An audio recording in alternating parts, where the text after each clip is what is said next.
रामचरितमानस बकवास है, इस पर प्रतिबंध लगा देना चाहिए। मानस में दलितों और महिलाओं का अपमान किया गया है।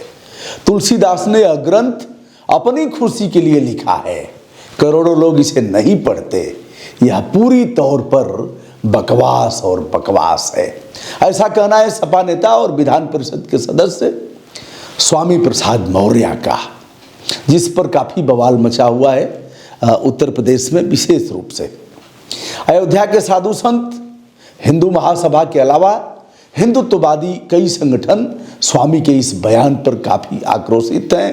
लखनऊ के हजरतगंज सहित कई स्थानों पर स्वामी प्रसाद मौर्य सपा नेता के खिलाफ थाने में तहरीर दी गई है। संभवतः कुछ स्थानों पर दर्ज भी कर ली गई होगी। भाजपा के अलावा समाजवादी पार्टी के लोग भी स्वामी के इस बयान से काफ़ी नाराज देखे जा रहे हैं।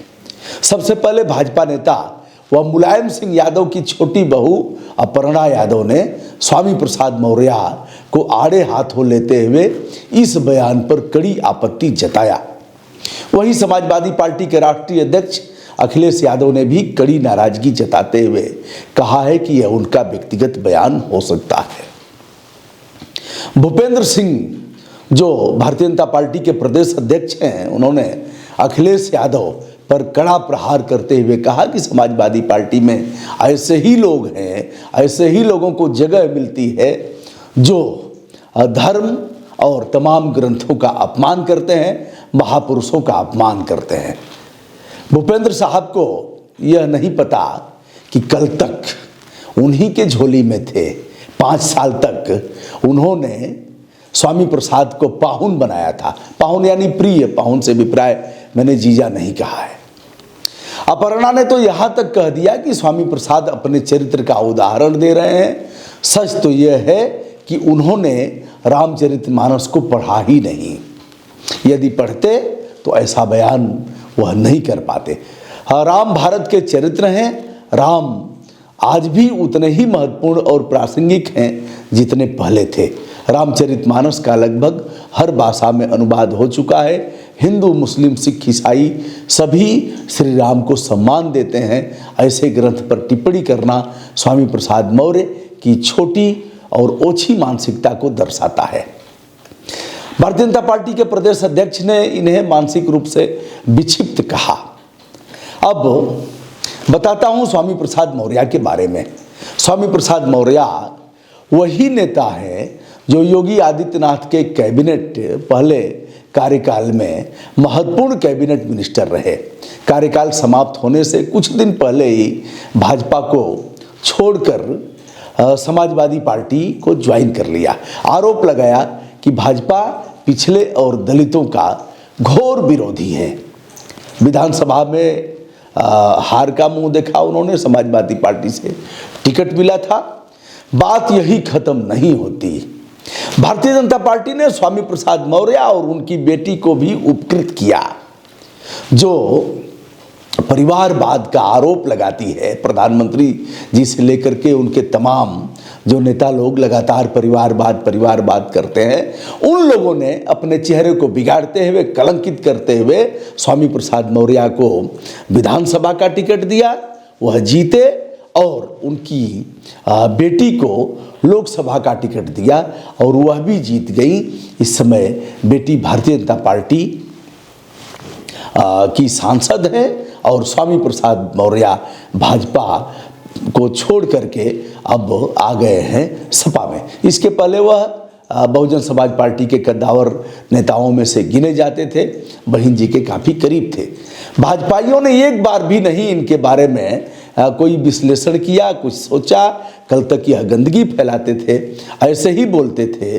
लेकिन भाजपा के लोगों ने स्वामी प्रसाद मौर्य को पाकर के जय जयकार किया और वे धन्य धन्य हो गए कि ऐसा नेता हमें मिला है, ऐसा चरित्रवान नेता अब तक क्यों था बहुजन समाज पार्टी में।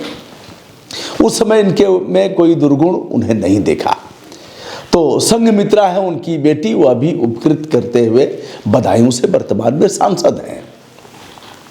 चूंकि अपर्णा यादव और संघमित्रा से कई बार वाक युद्ध हो चुका है, संघमित्रा ने पार्टी लाइन से अलग हट करके योगी आदित्यनाथ जी को निशाना बनाते हुए यह कहा कि अपर्णा उनकी बहन है, उत्तराखंड से दोनों लोग बिलोंग करते हैं, वह चली गई सपा छोड़ करके तो कोई बवाल नहीं हुआ, और हमारे पिता भाजपा छोड़कर सपा में चले गए, तो मुझे जोड़ करके यह बात कही जा रही है।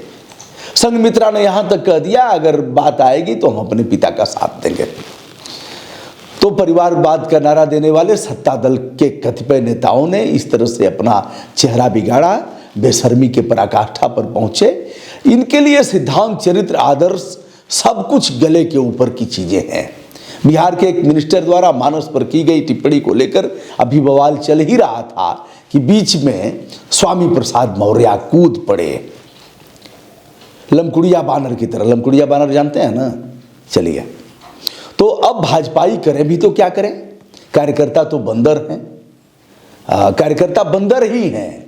अपने स्वामी के कहने पर, इस स्वामी के कहने पर नहीं, स्वामी प्रसाद कल इसी स्वामी के कहने पर कूदते थे, खूब कूदते थे, उछाल मारते थे, नाचते थे।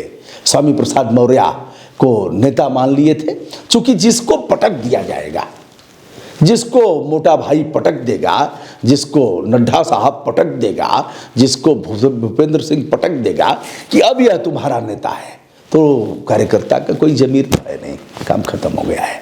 और हर दल के कार्यकर्ताओं का यही हाल हो गया है। तो कार्यकर्ता उनको अपना नेता मान लेगा। कुत्ते के पूंछ में जिस प्रकार अगर टिकट बांध दिया जाए तो यह लोग कहेंगे हमारा नेता कैसा हो, तो आवाज आएगी खौरावा कुकुर जैसा हो, हमारा नेता कैसा हो, लमकुड़िया बानर जैसा हो, हमारा नेता कैसा हो, दसियवा बंदर जैसा हो। यही इनकी हाल हो गई है। यह लोकतंत्र का सबसे अशुभ, हास्यास्पद, अमावस और दुर्भाग्यपूर्ण पक्ष है। स्वामी पर कार्रवाई करने की बात करने से पहले एक बार उन्हें आईना देखना चाहिए और अपनी शक्ल को एक बार ठीक से निहारना चाहिए। स्वामी प्रसाद मौर्य में कौन सी ऐसी खूबियां थी जिन्हें बिना सोचे समझे और उन्हें तथा उनकी बेटी को टिकट दिया गया। 5 साल तक उन्हें पाला और पोसा, फिर स्वामी पलटा मारकर भारतीय जनता पार्टी में जा सकते हैं, जैसा कि बेसुरा नरेश अग्रवाल। अगर नहीं जानते हो तो एक बार फिर से दोहरा देता हूं। नरेश अग्रवाल ने समाजवादी पार्टी से राज्यसभा का सदस्य होते हुए राज्यसभा में कहा था भिस्की में विष्णु बसे। भिस्की में बताने की आवश्यकता नहीं, सभी जानते हैं भिस्की क्या होता है।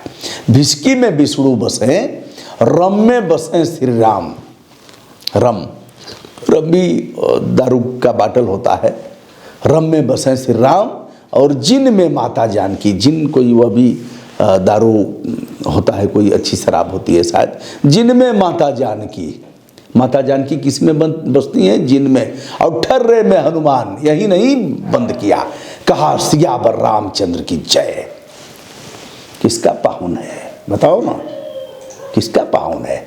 तुम्हारा न कोई चरित्र है, न कोई तुम्हारा ईमान है, न तुम्हारा महापुरुषों के प्रति कोई सम्मान है।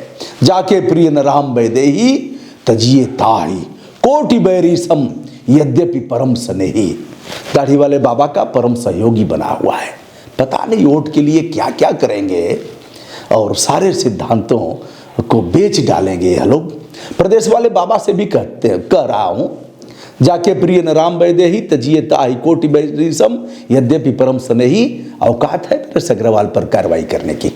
अगर दम हो तो कार्रवाई करके दिखा दीजिए, दम हो तो स्वामी प्रसाद मौर्य पर करिए कार्रवाई, और दम हो तो ऐसे लोगों पर। लेकिन नहीं करेंगे महाराज जी। जो वस्त्र आप धारण किए हैं उसको चुनौती देकर के कह रहा हूं, आपकी औकात नहीं है कि आप ऐसा कर सकेंगे। तो हरिहर निंदा सुनहि जो काना, और सुन लीजिए थोड़ा सा।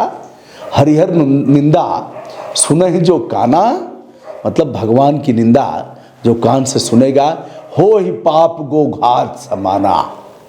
गाय को मारने के बराबर पाप होगा। आज वही नरेश अग्रवाल जिसको गले में बांध करके पट्टे की तरह घूम रहे हैं, क्योंकि वोट बैंक की बात है।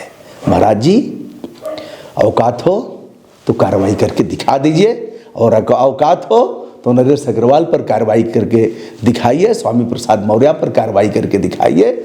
नहीं करेंगे क्योंकि स्वामी कल फिर से स्वामी होगा और कार्यकर्ता कहेगा हमारा नेता कैसा हो, स्वामी प्रसाद मौर्य जैसा हो, हमारा नेता कैसा हो, स्वामी प्रसाद मौर्य जैसा हो, स्वामी प्रसाद मौर्य जिंदाबाद जिंदाबाद जिंदा। यही न करोगे।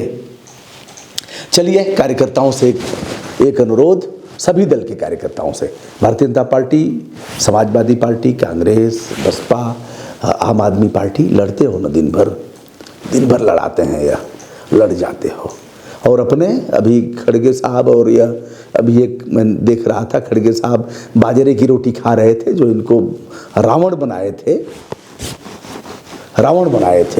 माननीय प्रधानमंत्री जी को दिन भर कार्यकर्ता लड़ रहा था, युद्ध हो रहा था और गाली गलौज हो रहा था। दोनों खड़गे और बाबा दोनों बाजरे की रोटी खा रहे थे। यही चरित्र है साहब कार्यकर्ताओं। यह उपद्रव और यह मामला तुम्हारे जीवन का नाश करेगा और यह हमारा भारत कभी जवान नहीं हो पाएगा। ऐसी स्थिति में यदि हमारे भारत को जवान करना है, उच्च आदर्श की तरफ ले जाना है, तो इनके बहकावे में कदापि मत आओ।